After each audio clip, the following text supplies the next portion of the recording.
हमारे इलाके में एक मुरीद साहब आए हुए थे काफी साल पहले, किसी पीर साहब के। उन्होंने कहा था कि हमारे पीर साहब की नमाज अल्लाह ने माफ कर दिया है। मैंने पूछा था कि क्यों? कहा इतना तकवा हो गया, इतनी इबादत किए हैं कि उनको अब ये जाहिरी नमाज की जरूरत नहीं है, वो बातिनी नमाज पढ़ते हैं। मैंने उनको एक स्प्रे मारा था, वो अभी तक आए नहीं वापस। कहा शरीयत में 4 लोगों पर नमाज माफ है, 4 लोगों पर नमाज माफ है। नाबालिग बच्चा हो तो नमाज माफ है, भी मतलब उस पर नमाज फर्ज ही नहीं हुई। दूसरे पागल हो, दिमागी नहीं है, तो भी नमाज माफ है। और तीसरे औरत की जो माहवारी आती हर महीने, हैज के दिनों में औरत को नमाज माफ है। चौथे बच्चे की विलादत हो जाए औरत, उसके बाद उसको निफास जो आता है वो 40 दिन तक भी हो सकता है मैक्सिमम, उतने दिन औरत को नमाज माफ है। ये 4 लोग हैं जिनको नमाज माफ है। मैंने मुरीद साहब से कहा था पीर साहब को पूछ लेना इन 4 में आप क्या हो। या तो तुम्हारा पीर नाबालिग होगा इसलिए नमाज माफ हो गई, या तो पागल होगा इसलिए। बगदाद में एक बार ये मशहूर हो गया कि एक अल्लाह के वली दरियाए दजला के पास आए, बहुत इबादत करते हैं, बहुत तवज्जो से। गौसे पाक का जमाना है। सरकार गौसे पाक को जब ये खबर हुई कि एक कोई बड़े वली आए हैं दरिया दजला के पास इबादत कर रहे हैं, तो आपने कहा अल्लाह के वलियों से मुलाकात ये अपने आप में एक इबादत है, मैं उनसे मुलाकात जरूर करूंगा। तो सरकार गौसे पाक भी चले गए दरिया दजला के पास कि वो उस अल्लाह के वली से मैं मुलाकात करूं। जब वहां पहुंचे तो पता चला कि वो सुबह ही वहां से रुखसत हो गए थे, चले गए थे। गौसे पाक से उनकी मुलाकात नहीं हो पाई, लेकिन लोगों में मशहूर था, सारे लोग देख रहे थे, वो कंटिन्यू इबादत करते थे, मुसलसल इबादत करते थे। तो गौसे पाक रदी अल्लाह तआला अन्हु जब लोगों से पूछते वो इबादत कहाँ करते थे, लोगों ने बताया वो जो जगह थी वो रेत पर जो है दरिया के किनारे जो रेती पड़ी हुई थी उसी पर इबादत करते थे। गौसे पाक गौर से निशानियां देखते हैं, उनके सजदों के निशान थे, उनके हाथों के पैरों के निशान थे। आपने गौर से देखने के बाद फिर कहा तुम लोग झूठे शख्स को अल्लाह का वली समझ लिए हो, वो कहां से अल्लाह का वली था, तुम लोग किसी को भी वली मान लेते हो।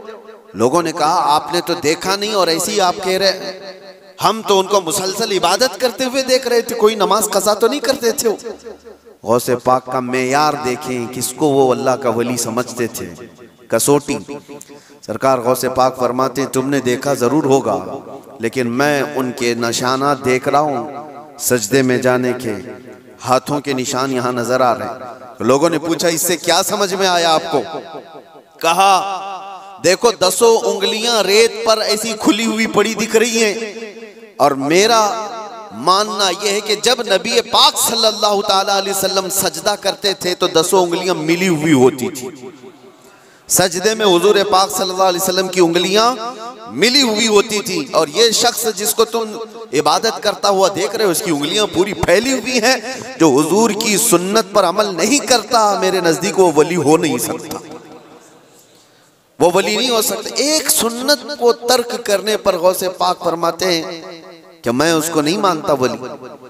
अब आप अंदाजा करें, लोगों ने तो पता नहीं किसको किसको वली बना लिया है, कैसे कैसे बाबाओं के पीछे ये घूम रहे हैं। वो ऐसे बाबा जिनके नमाज का कोई ठिकाना नहीं, दिन भर कव्वाली में बैठे रहते, नमाज के बारे में पूछो तो कहेंगे मक्का में पढ़ते हैं, मदीने में पढ़ते हैं। कुछ वो भी हैं जो दिल की नमाजों की बात करते हैं। ये सब शैतान है। शैतान इस तरह के चेहरे बना करके उम्मत को गुमराह करता है। हमारे इलाके में एक मुरीद साहब आए हुए थे काफी साल पहले, किसी पीर साहब के। उन्होंने कहा था कि हमारे पीर साहब की नमाज अल्लाह ने माफ कर दिया है। मैंने पूछा था कि क्यों? कहा इतना तकवा हो गया, इतनी इबादत किए हैं कि उनको अब ये जाहिरी नमाज की जरूरत नहीं है, वो बातिनी नमाज पढ़ते हैं। मैंने उनको एक स्प्रे मारा था, वो अभी तक आए नहीं वापस। कहा शरीयत में 4 लोगों पर नमाज माफ है, 4 लोगों पर नमाज माफ है। नाबालिग बच्चा हो तो नमाज माफ है भी, मतलब उस पर नमाज फर्ज ही नहीं हुई। दूसरे पागल हो, दिमागी नहीं है तो भी नमाज माफ है। और तीसरे औरत की जो माहवारी आती हर महीने, हैज के दिनों में औरत को नमाज माफ है। चौथे बच्चे की विलादत हो जाए औरत, उसके बाद उसको निफास जो आता है वो 40 दिन तक भी हो सकता है मैक्सिमम, उतने दिन औरत को नमाज माफ है। ये 4 लोग हैं जिनको नमाज माफ है। मैंने मुरीद साहब से कहा था, पीर साहब को पूछ लेना इन 4 में आप क्या हो। या तो तुम्हारा पीर नाबालिग होगा इसलिए नमाज माफ हो गई, या तो पागल होगा इसलिए माफ है, या तो फिर वो 2 कैटेगरी जो बड़ी डेंजर है। पूछ लेना मेरे अजीजों, गौसे पाक पर नमाज माफ नहीं हुई तो ऐरे गैरे नत्थु खेरे की बात क्या है। सुल्तानुल औलिया गौसे पाक रदी अल्लाह ताला अन्हु के साथ ये हुआ था। आप नमाज पढ़ रहे थे, बादल का टुकड़ा एक साया बन करके आपके ऊपर तारी हुआ और उससे आवाज आने लगी, ए अब्दुल कादिर, मैंने तुझ पर सारे हराम को हलाल कर दिया है, मैंने तुझे नमाज माफ कर दी है, तूने इतनी इबादत कर डाली। और जाहिर सी बात है ये 4 दिन लोगों में बैठ करके इबादत करके ये समझ लें कि मैं बहुत किया हूँ। गौसे पाक तो वो हैं जिन्होंने 15 साल तक एक पांव पर खड़े होकर रात भर नमाज पढ़ी है और तकरीबन 40 साल उनकी इबादत के ऐसे गुजरे हैं कि एक अंगूर के दाने से सहरी करते थे और आधे गिलास पानी से इफ्तारी कर लिया करते थे। ये गौसे पाक की इबादत और मुजाहिदात इतने सालों के बाद अगर कोई कहे उनको तो बात तो ऐसी लगती है ना कि शायद दिमाग में ये बात आ जाए, हाँ इतने सालों की इबादत हुई, बादल के टुकड़े से आवाज आए कि अब्दुल कादिर मैंने सारे हराम हलाल कर दिए तुम पर और नमाजें माफ कर दी। लेकिन वो ऐसे वैसे लोगों की सोहबत पाए हुए और मौसमी तरीकों के वली नहीं थे। गौसे पाक रदी अल्लाह ताला अन्हु शान महबूबियत पर फाइज थे। आपने बरजस्ता कहा यह आवाज रहमान की नहीं है, ये शैतान की है। जब नबी पाक सल्लल्लाहु अलैहि वसल्लम पर नमाज माफ नहीं हुई तो मैं कौन होता हूं। अल्लाह के रसूल सल्लल्लाहु अलैहि वसल्लम जो साहबे शरीयत हैं, हुजूर ने नमाज नहीं छोड़ी और वो भी आखिरी वक्त तक। जानते हो रिवायात में मौजूद है उस वक्त रसूलुल्लाह सल्लल्लाहु अलैहि वसल्लम हुजरे से बाहर आ रहे थे जब आपकी वफात को चंद ही दिन बाकी थे। हुजूर की वफात को, हुजूर के इंतकाल को चंद दिन बाकी थे। हजरत अबू बकर सिद्दीक इमामत कर रहे थे, लेकिन उसके बावजूद रसूल पाक सल्लल्लाहु अलैहि वसल्लम सख्त अलालत के बाद हुजरे से बाहर तशरीफ लाए थे। इस हालत में कि रिवायात में मौजूद है हुजूर 2 सहाबा के कंधों पर हाथ रख करके बाहर आ रहे थे, पैर जमीन पर नहीं लग रहे थे।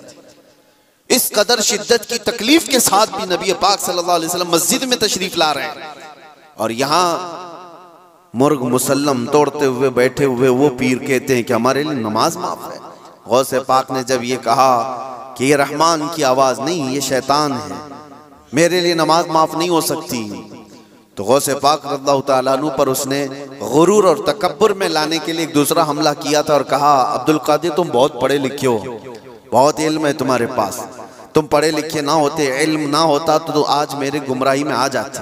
शैतान अपनी असली हालत पर आ गया।